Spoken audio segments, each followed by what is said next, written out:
Thanks, Rhonda. And now it's time to see what's cooking with our good friend and bad cook, Yves Saint Laroche. I'm so very elegant. Bonjour, bonjour, my petite animal friends. Today, I, Yves Saint Laroche, will show you what to serve a woodpecker. Now, I did not have time to prepare this meal myself, so I have ordered a delicious tray. A tray? What a second. What kind of meal is this? I mean, who can eat this, a tray? Oh, I am so angry. Don't be mad, Eve. This tree contains the perfect meal for a woodpecker. It does? Sure. I dig bugs out of the bark with my beak. See? Oh, what do you know? A tree really is a perfect meal for a woodpecker. Even Eve can learn something new. That was yummy. Thanks, Eve. Oh, and by the way, don't say timber. Huh? Why can't I say timber?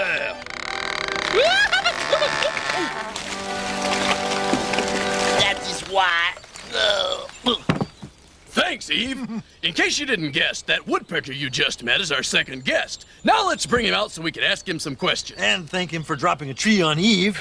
From the wooded areas around the world, Here here is Winston the woodpecker. No, I didn't mean to drop that tree on Eve, not deliberately anyway. I just hit a weak spot and whoops, there it went. Hello, Stinky. Hello, Jake. Welcome to the show, Winston. And thanks for answering a question that I've always wanted to ask. You mean, why do woodpeckers peck at trees? No, how big a tree does it take to flatten Yves Saint Laroche?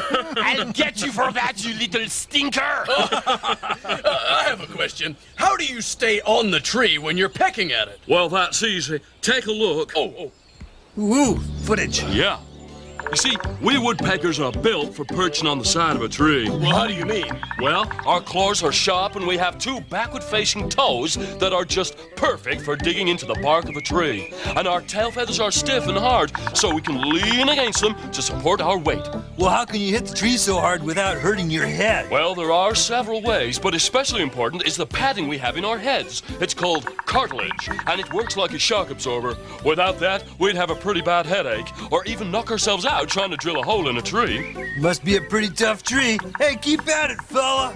Now why is this woodpecker drilling such a big hole? Is he trying to get at food? Oh, that's not a hole for grabbing food. He's drilling a hole to live in. You mean woodpeckers build homes inside trees just like hornbills do? That's absolutely right, Stinky. But we don't take over a hollow part of the tree like a hornbill. We drill our nest into solid wood. What's that woodpecker doing? He's getting rid of the extra wood shavings. He'll leave some in the nest for warmth or as a cushion for his eggs, but the rest he'll sweep out with his beak. So your beak is a drill and a broom. And a comb. We also use it to groom ourselves and keep our feathers clean. Shh, the eggs are sleeping. Oh, those woodpecker chicks will be hatching soon enough. And that's when a woodpecker's beak really gets a workout. Oh, what do you mean? Well, that's when we have to start bringing back lots of food for our family. Lots of food? I love lots of food. And just wait until you see how we get ours. As you might expect, it starts with our beak. We tap, tap, tap around on a tree until we hear a slightly hollow sound. And what does that mean? It means that there's a space inside the tree where some insect or worm has laid her eggs or made a nest. Once we find that spot, we drill deeper. Now, is that the hole you drilled? That's right. Thanks to our one-of-a-kind tree cam, we're able to show those exclusive pictures of how we get the food out. He keeps tap, tap, tapping until he's got the hole just right, and then... Whoa, what's that? Well, that's a beetle grub, and it's delicious. We use our tongue to get it out. A woodpecker's tongue is long and sticky, and once it grabs the grub, that's it, it's all over. But before we feed ourselves, we have to feed our chicks. Are your chicks good eaters? Are they ever? We'll make hundreds of trips to make sure they get enough food to grow up big and strong. And how long do you have to keep up that feeding schedule? Oh, about 3 weeks. Then the chicks will come out of the nest to practice their woodpecking and their flying. Hey, come on out, you two. Yeah, come on out, little woodpecker babies. And then, only a month after they hatch, we chase them off so they can make their own nests and start their own families. Well, Winston, we don't want to chase you off. We want you to sing a song. Do you mind if it's a song about my beak? That'd Hey, be... did somebody say beak? Yeah, check out my hornbill look. It's the latest. Oh, that's, yeah, it's okay. But have you tried the woodpecker look? Yeah, but it makes my wings look fat. Don't you think? Well, good luck with the new beak. Oh, thanks. Yeah, there's only one problem with the hornbill beak. What's that? It keeps pulling me over. Armstrong, are you okay? It's all right. Well, and now here's Winston the Woodpecker with the Woodpecker Song. No. This beak is not like any bill. It's fashioned like a high-powered drill. So if a bug should so decide, beneath the bark he'd like to hide, well, I can dig most any wood, so hiding won't do any good. And when I find a favorite tree, well, this is what you'll hear from me. Knock, knock, knock, did you hear that sound? Knock, knock, knock, is anyone around? Knock, knock, knock, I know you're there. You're hiding in that wood somewhere. It's one of nature's cunning ploys. The ladies hear this drumming noise, and they come flying by in spring to hear this courtship song I sing. Together then we build our nest in crumbling wood. That suits us best, and in that nest our eggs will hatch. With mouths to feed, there's bugs to catch. Knock, knock, knock, did you hear that sound? Knock, knock, knock, is anyone around? Knock, knock, knock, I know you're there. You're hiding in that wood somewhere. Oh, I got myself a splinter. Does anyone have a pair of tweezers? Armstrong, we're starting. Oh, yeah, but what do you think of the new me? It's called the Pelican Profile. You look silly. Yeah, I think so, too. All right, it's time for... Animal Awards. Today we find out which of these animals has the biggest beak. Is it the puffin? Wow. The white pelican. Look at that, see? The kingfisher? Very nice. Or the yellow-billed hornbill. Ooh, on that one. And the winner is... the white pelican, whose great big beak has a pouch that can hold 3 pounds of fish inside it. I'm getting rid of this. I don't even like fish. Congratulations to the white pelican, today's Animal Award winner. Yeah. Now it's time for today's story. Once upon a time, there was a beautiful kingfisher named Kalush. Now, Kalush loved fishing more than anything else, and he had the perfect beak for the job. One day, Kalush was waiting to catch the last fish in the pond, but when he dove in, he couldn't catch it. "Don't worry, I'll catch that fish," said his friend Kalani, but much to his surprise, he didn't catch it either. Then Kalush tried again. Nothing. Then Kalani tried again. "I've got it," said their friend Kingsley, and proudly gobbled it down. And so Kalush, Kalani, and Kingsley went to another pond and lived fishingly ever after. The end. Good story, Jake. Thanks. I sure hope that kingfisher's beak doesn't give Armstrong any ideas. Yeah. Kingfisher beak? Don't be silly. I finally found the perfect beak, the duckbill. Quack, quack, quack.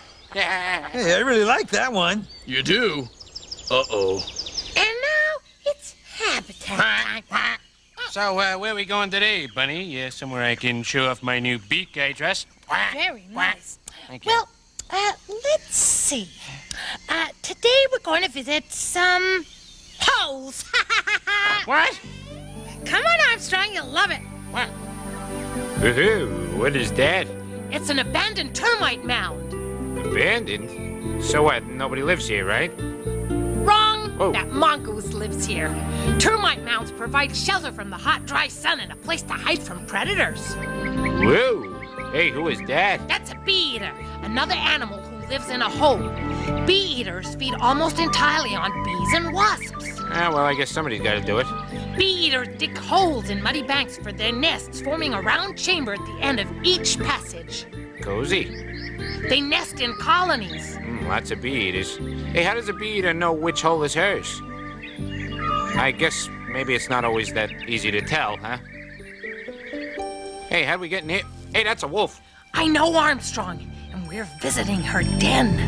Quick, quick, hide behind my duckbill. The den or lair of a wolf may be in a cave, a hollow tree trunk, a thicket, or in a hole in the ground dug by the wolf herself.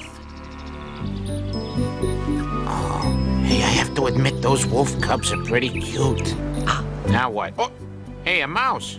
Mice live in holes, too.